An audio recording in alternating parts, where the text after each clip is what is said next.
नाव आहे प्रिया आणि मी परत स्वागत करते माझ्या छोट्याशा व्हिडिओमध्ये. चला तर आम्ही जातोय आज धामणीला आणि तिथला व्लॉग एकदम एन्जॉईंग असणार आहे बरं का, जे तुम्हाला पुढच्या शॉर्टमध्ये बघायला भेटला असेल की खूप मज्जा वगैरे केली आम्ही. आता हे आहे एकदम शेतामध्ये बांधलेलं जे पत्राचं शेड आहे आणि गावात सुद्धा एक घर आहे आमचं, जे दगडाचं चिरबंदी वाडा असं बांधलेलं आहे. ते सुद्धा एखाद्या ब्लॉगमध्ये मी नक्कीच तुमच्यासोबत शेअर करेन परत आम्ही गावाकडे आल्याच नंतर. आता आजी आजोबा शेतात राहतात त्याच्यामुळे आम्ही गावाकडे काही जात नाही, डायरेक्ट आम्ही इकडे शेतामध्येच येत असतो. जर कोणाला भेटायचं असेल चुलत्यांना तर इथंच माझी चुलती सुद्धा तिथंच एका साईडमध्ये राहतात अलीकडच्या. आणि हाय माझा चुलत भाऊ जो मदत करतोय माझ्या चुलतीला. आता यांनी मस्त असं मटणाचा बेट केला होता बरं का, पण पप्पाची अशी इच्छा होती की मी भाजी करावी, त्याच्यामुळे मी इथं मस्त अशी भाजी केली. शिजवलं वगैरे त्यांनी होतं, फक्त मी फोडणी वगैरे टाकली त्याला आणि अशी काय झाली होती बरं का भाजी. चवीला सुद्धा खूप जास्त छान झाली होती, कारण सगळ्यांनी मला नंतर कॉम्प्लिमेंट देखील दिली होती. आणि ही आहे बरं का माझी आजी, आता म्हणजे पप्पाची आई.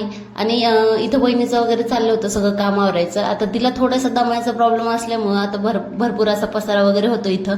आम्ही आल्याच्या नंतर देखील तिला मदत करत असतो आणि इथं भाजी सुद्धा तयार आहे. त्याच्यानंतर आम्ही इथं सबक वगैरे खायला घेतलं होतं आईने, मी आणि आरुनी. आणि गाथाची इथं लुडबुड चालू आहे. मस्त अशी बाहेर पंगत बसली होती बरं का, सगळ्या पुरुष मंडळींची. पहिल्यांदा नॉनव्हेज खाणाऱ्या जेवले आणि पप्पा नॉनव्हेज खात नाहीत, ते नंतर जेवले होते. आई पप्पा माझी आजी असे नंतर जेवले होते. त्याच दिवशी जेवण वगैरे झाले आणि त्याच्यानंतर आम्ही आलो होतो इथं काकीच्या इथं बरं का. रात्री मस्तपैकी तिथं झोप लागली आम्हाला आणि त्याच्यानंतर सकाळचं वातावरण 6 वाजले होते त्यावेळेस, असा काय दिवस होता बरं का. आणि छान त्यांची साफसफाई वगैरे चालू होती सकाळी. आता ही माझी चुलती आणि मावस सासू सुद्धा होते बरं का, इथं ते झोपले होते मस्तपैकी बाजत. रात्री एवढी छान हवा सुटली होती ना की आतमधल्यापेक्षा बाहेरच एवढं छान वाटत होतं की बस. आणि इथं माझी मस्तपैकी रांगोळी काढणं चाललं होतं. आताच यांनी हे नवीन असं घर बांधलेलं आहे आणि 1 महिना झालं फक्त याची वास्तू शांती सुद्धा झालेली आहे. तर छान असं मस्तपैकी काकांनी घर बांधलेलं आहे. आणि इथं गाथा पण उठली होती कारण लाईट गेली होती. गावाकडे जास्त तर लाईट टिकत नाही आणि असं काय होतं दुपारचं वातावरण बरं का, म्हणजे 12 वाजताचं. आणि घर सुद्धा एकदम छान बांधलंय, त्याच्यावरती नाव टाकले आजोबांची पुण्याई.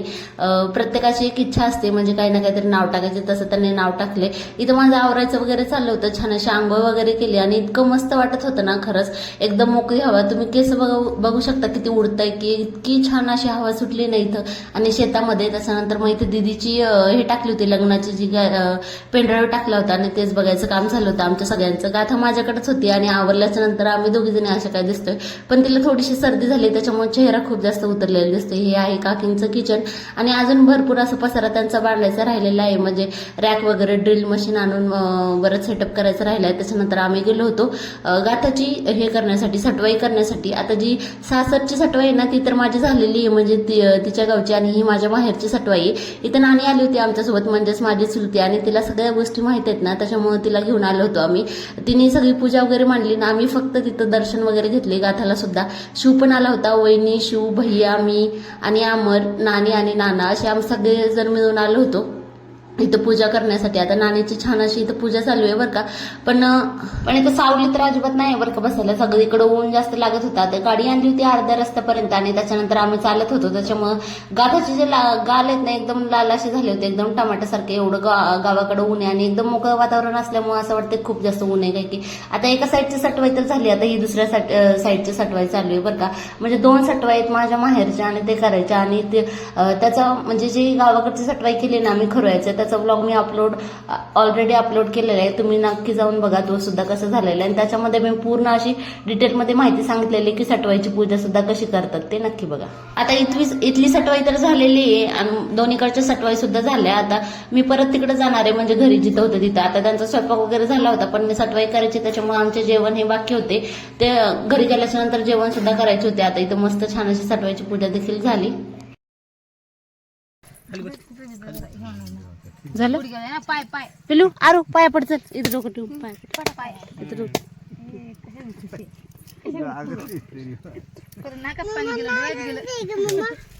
थांब जरा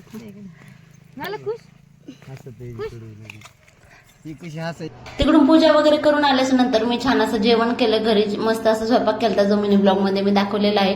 आणि त्याच्यानंतर मग आम्ही आलो होतो शेतामध्ये. आता ज्या ज्या वेळेस मी इथं आलेले ना म्हणजे काकींकडे, त्यावेळेस त्यांनी जे काही शेतामध्ये असेल ना ते सगळं मला दिलेलं आहे बरं का, म्हणजे काढून आणतात आणि देतात सुद्धा. तिकडे पलीकडे मक्का आहे, इथं गवारीच्या शेंगा, भुईमुगाच्या शेंगा, चवळीच्या शेंगा, अशा बऱ्याचशा शेंगा. आता इथं मी फक्त मटकीच्या शेंगा तोडत होते, म्हणजे गवारीच्या शेंगा, आणि काकींनी चवळीच्या शेंगा तिकडे तोडत होत्या बरं का. टोपल्यामध्ये भरपूर अशा त्यांनी तोडल्या सुद्धा होत्या.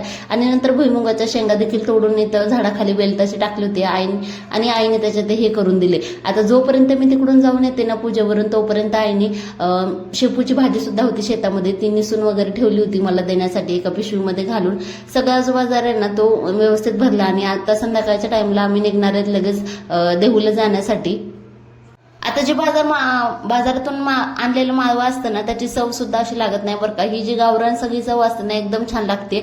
आणि त्यांनी हे सगळं फक्त घरी हे करण्यासाठी केलेलं आहे, त्याच्यामुळे अजिबातच ह्याला खत वगैरे काही फवारणी सुद्धा केलेली नाहीये, एकदम नॅचरल पद्धतीने हे झालेलं आहे. जवळपास सगळेच तिथं वांग्याची भाजी, म्हणजे त्यांना जे जे गोष्टी लागतात ना त्या सगळ्या, आता मिरच्या, कढीपत्ता वगैरे सगळ्या गोष्टी मी तिकडून घेऊन आले होते थोड्या थोड्या, कारण लगेच आलेल्या बाजारात कुठे जाणार त्याच्यामुळे. आता इथे भुईमुगाच्या शेंगा देखील काकी मला उपटून देत होत्या आणि तिथं झाडाखाली बसून मस्त आई अशा त्या तोडून एका ह्याच्यामध्ये भरत होत्या. जवळपास अर्ध सामान सुद्धा आईने भरून ठेवलं होतं, म्हणजे ह्याची भाजी, शेपूची भाजी वगैरे नसून देखील ठेवली होती त्यांनी. ज्या ज्या वेळेस मी इकडून जाते ना त्या वेळेस सगळ्यांना, आई जर माझ्यासोबत असतील ना तर त्या भाज्या निसून सुद्धा देतात मला तिकडून.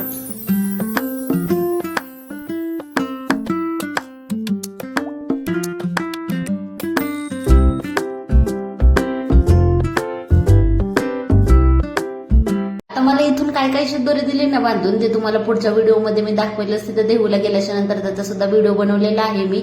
तर तुम्हाला आजचा व्हिडिओ कसा वाटला नक्की मला कमेंटमध्ये सांगा बरं का. तुम्हाला जर हा व्हिडिओ आवडला जर असेल तर चॅनलला नक्की सबस्क्राईब करा, लाईक देखील करा आणि शेअर सुद्धा करा. भेटू आपण पुढच्या एका छान व्हिडिओ सोबत.